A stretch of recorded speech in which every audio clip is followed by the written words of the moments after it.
गुरुर्ब्रह्मा गुरुर्विष्णु गुरुर्देवो महेश्वरः गुरुर्साक्षात् परब्रह्म तस्मै श्री गुरुवे नमः।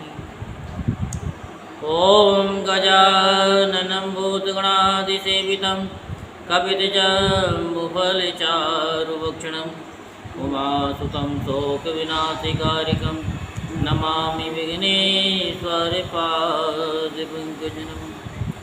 सच्चिदानन्दरूपाय विश्वोत्पत्त्यादिहेतवे तापत्रे विनाशाय श्रीकृष्णाय वयं नमः। बोल वृंदावन बिहारी लाल की जय, बोल बांके बिहारी लाल की जय। आज हम आपको श्रीमद् भागवत महापुराण में सृष्टि वर्णन के बारे में सुनाएंगे। तो आप सभी ध्यानपूर्वक मन को एकाग्र करते हुए शांतिपूर्वक कथा को श्रवण करेंगे और धर्म लाभ प्राप्त करेंगे। कल आपको विस्तार पूर्वक बताया कि हमको अपने दुखों को बार बार याद नहीं करना चाहिए, क्योंकि जो चीज़ हम बार बार याद करते हैं वो चीज़ हमारे पास में ना चाहते हुए आ जाती है। दुख और सुख ये गाड़ी के दो पहिए हैं। जैसे दिन है तो रात है, रात है तो फिर उसके बाद दिन है। ऐसे ही जिसने भी मृत्युलोक में जन्म लिया है वो दुख भोगने के लिए ही लिया है। और जब दुख आता है तो भगवान क्या करते हैं, अपनी कृपा बरसाते हैं। और आप चाहते हैं कि कृपा हम पे ना बरसे तो अपने दुखों को कटवाने का प्रयास करें।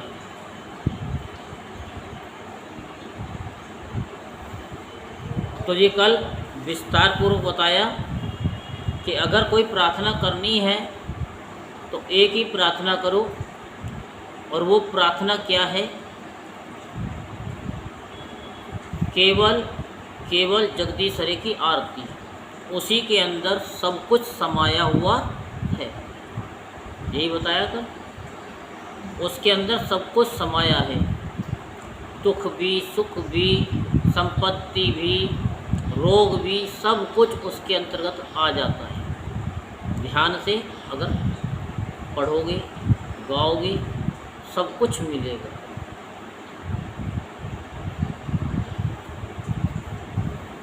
तो नारद जी ने पूछा कि पिताजी आप केवल मेरे ही नहीं सबके पिता, समस्त देवताओं से श्रेष्ठ एवं सृष्टिकर्ता है। आपको मेरा प्रणाम है। आप मुझे वे ज्ञान दीजिए जिससे आत्म तत्व का साक्षात्कार हो जाता है। आत्म साक्षात्कार हो जाता है, वो आत्म तत्व बताइए। पिताजी इस संसार का क्या लक्षण है, इस संसार का क्या लक्षण है, इसका आधार क्या है, इसका निर्माण किसने किया है, इसका प्रलय किसमें होता है, ये किसके अधीन है और वास्तव में ये है क्या वस्तु। आप इसका तत्व बतलाइए। आप तो ये सब कुछ जानते हैं, क्योंकि जो कुछ हुआ है या हो रहा है या होगा उसके स्वामी केवल आप ही हैं। ये सारा संसार हथेली पे रखे हुए आंवले के समान आपकी ज्ञान दृष्टि के अंतर्गत ही है।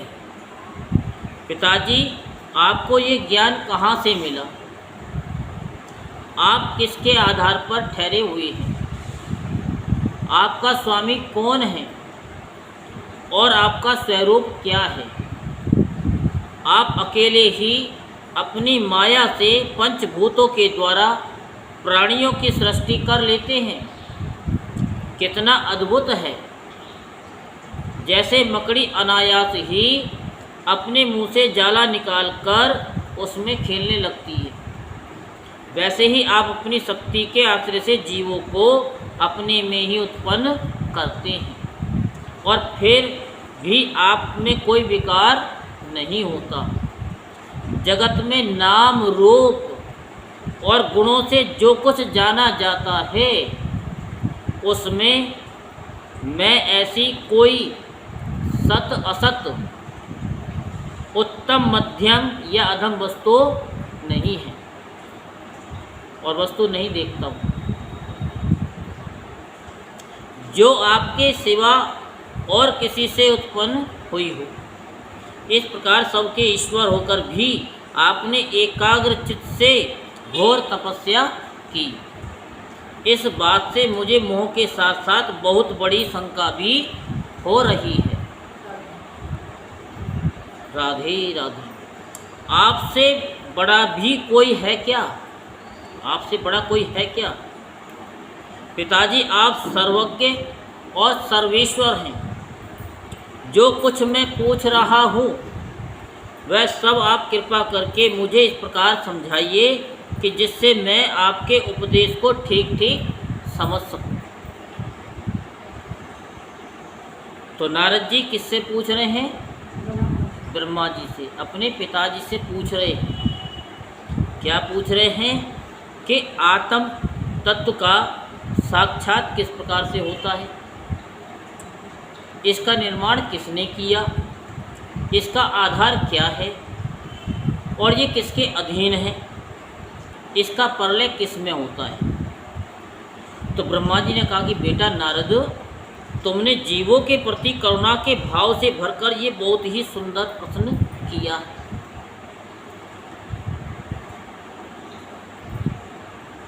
क्योंकि इससे भगवान के गुणों का वर्णन करने की प्रेरणा से मुझे प्राप्ति हुई है। तुमने मेरे विषय में जो कुछ कहा है तुम्हारा वह कथन तो असत्य नहीं है, क्योंकि जब तक मुझसे परे का तत्व जो स्वयं भगवान ही है जान नहीं लिया जाता, तब तक मेरा ऐसा ही प्रभाव प्रतीत होता है। जैसे सूर्य, अग्नि, चंद्रमा, ग्रह, नक्षत्र और तारे उन्हीं के प्रकाश से प्रकाशित होकर जगत में प्रकाश फैलाते हैं। तो हमें उस तत्व को जानना है। वैसे ही मैं भी उन्हीं स्वयं प्रकाश भगवान के चिन्ह में प्रकाश से प्रकाशित होकर संसार को प्रकाशित कर रहा हूँ। उन भगवान वासुदेव की मैं वंदना करता हूँ और ध्यान भी, जिनकी दुर्जय माया से मोहित होकर लोग मुझे जगत गुरु कहते हैं। ये माया तो उनकी आंखों के सामने ठहरती ही नहीं, झेप करके दूर ही भाग जाती है। झेपना तो समझते हो ना? हाँ। परंतु संसार के अज्ञानी जन उसी से मोहित होकर ये मैं हूँ, ये मेरा है, ये तेरा है, इस प्रकार कहते रहते हैं। भगवत स्वरूप नारद द्रव्य, कर्म, काल, स्वभाव और जीव वास्तव में भगवान से भिन्न दूसरी कोई भी वस्तु नहीं है। वेद नारायण के पारायण हैं, देवता भी नारायण के ही अंगों में कल्पित हुए हैं और समस्त यज्ञ भी नारायण की प्रसन्नता के लिए ही है तथा उनसे जिन लोगों की प्राप्ति होती है वे भी नारायण में ही कल्पित है। सब प्रकार के योग भी नारायण की प्राप्ति के ही हेतु हैं। इसकी नारायण की प्राप्ति के हेतु सारी तपस्याएं नारायण की ओर ले जाने वाली हैं। जितनी भी तपस्या करोगे वो सब भगवान की तरफ जा रही है। ज्ञान के द्वारा भी नारायण ही जाने जाते हैं। समस्त साध्य और साधनों का पर्यवसान भगवान नारायण में ही है। वे दृष्टा होने पर भी ईश्वर हैं, स्वामी हैं, निर्विकार हैं और निर्विकार होने पर भी सर्व स्वरूप हैं। उन्होंने ही मुझे बनाया है और उनकी दृष्टि से ही प्रेरित होकर मैं उनके इच्छानुसार सृष्टि की रचना करता हूँ। भगवान माया के गुणों से रहित एवं अनंत है। सृष्टि, स्थिति और प्रलय के लिए रजोगुण, सतगुण और तमोगुण, ये 3 गुण माया के द्वारा उनमें स्वीकार किए गए हैं। ये ही तीनों गुण द्रव्य, ज्ञान और क्रिया का आश्रय लेकर मायातीत नित्य मुक्त पुरुष को ही माया में स्थित होने पर कार्य, कारण और कर्तापन के अभिमान से बांध लेते हैं। नारद इंद्रियातीत भगवान गुणों के इन 3 आवरणों से अपने स्वरूप को भली भांति ढक लेते हैं, इसलिए लोग उनको नहीं जान पाते। सारे संसार के और मेरे भी एकमात्र स्वामी वे ही हैं। मायापति भगवान ने एक से बहुत होने की इच्छा होने पर अपनी माया से अपने स्वरूप में स्वयं प्राप्त काल, कर्म और स्वभाव को स्वीकार कर लिया।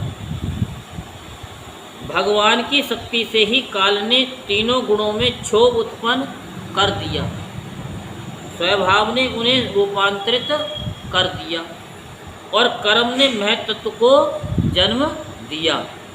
रजोगुण और सत्वगुण की वृद्धि होने पर महत्त्व को जो विकार हुआ, उससे ज्ञान, क्रिया और द्रव्य रूप तमह प्रधान विकार हुआ। वह अहंकार कहलाया और विकार को प्राप्त होकर 3 प्रकार का हो गया। इसके भेद हैं वैकारिक, तेजस और तामस। नारद जी वे क्रमशः ज्ञान शक्ति, क्रिया शक्ति और द्रव्य शक्ति प्रधान हैं। जब 5 महाभूतों के कारण रूप तामस अहंकार में विकार हुआ, तब उससे आकाश की उत्पत्ति हुई और आकाश की तन्मात्रा और गुण शब्द हैं। इस शब्द के द्वारा ही दृष्टा और दृश्य का बोध होता है। जब आकाश में विकार हुआ, तब उससे वायु की उत्पत्ति हुई। उसका गुण स्पर्श है। अपने कारण का गुण आ जाने से ये शब्द वाला भी है। इंद्रियों में स्फूर्ति, शरीर में जीवनी शक्ति, ओज और बल इसी के रूप हैं।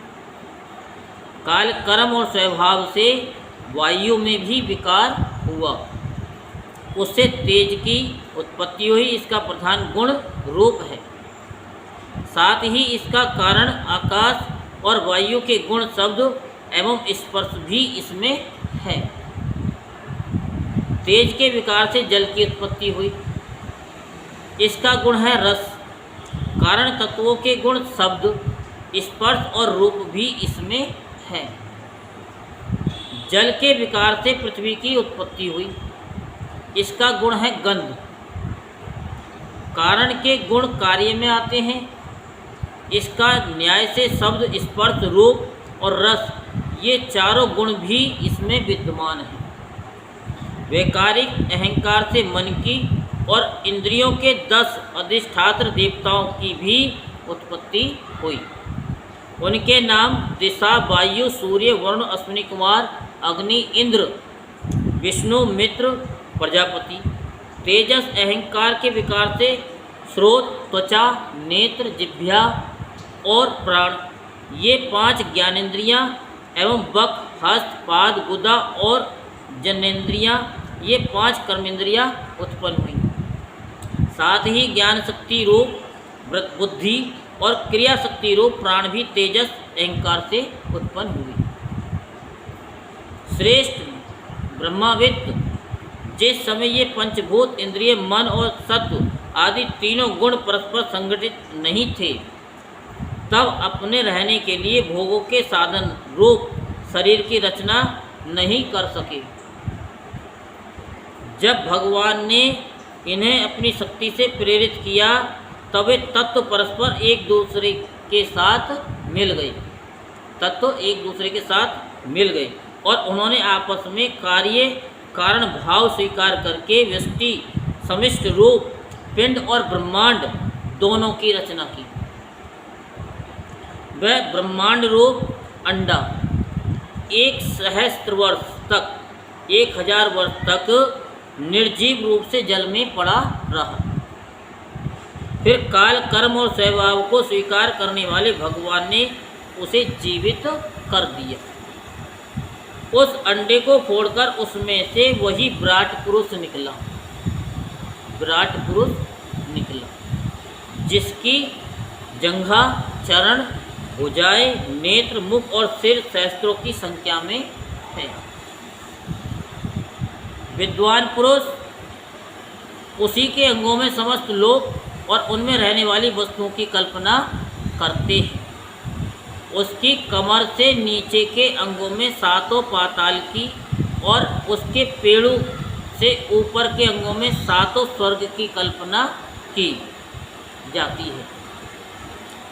ब्राह्मण इस विराट पुरुष का मुख है, भुजाएं क्षत्रिय हैं, जांघों से वैश्य और पैरों से शूद्र उत्पन्न हुए। पैरों से लेकर कटी प्रयत्न 7 पाताल तथा भूलोक की कल्पना की गई और नाभि से भुवरलोक की और हृदय से स्वरलोक की और परमात्मा के वक्ष स्थल में महरलोक की कल्पना की गई। उसके गले में जनलोक, दोनों स्तनों में तपोलोक और मस्तक में ब्रह्मा का नित्य निवास स्थान सत्यलोक है। ये आपको जानना जरूरी है कि कौन से उस पे कौन से देवी देवता विराजमान है। उस विराट पुरुष की कमर में अतल, जांघों में वितल, घुटनों में पवित्र सुतल लोक और जंघाओं में तलातल की कल्पना की गई है। एड़ी के ऊपर की गांठों में महातल, पंजे और एड़ियों में रसातल और तालुओं में पाताल समझना चाहिए। इस प्रकार विराट पुरुष सर्वलोक में है। विराट भगवान के अंगों में इस प्रकार भी लोकों की कल्पना की जाती है कि उनके चरणों में पृथ्वी है, नाभि में भुवरलोक है और सिर में स्वरलोक है।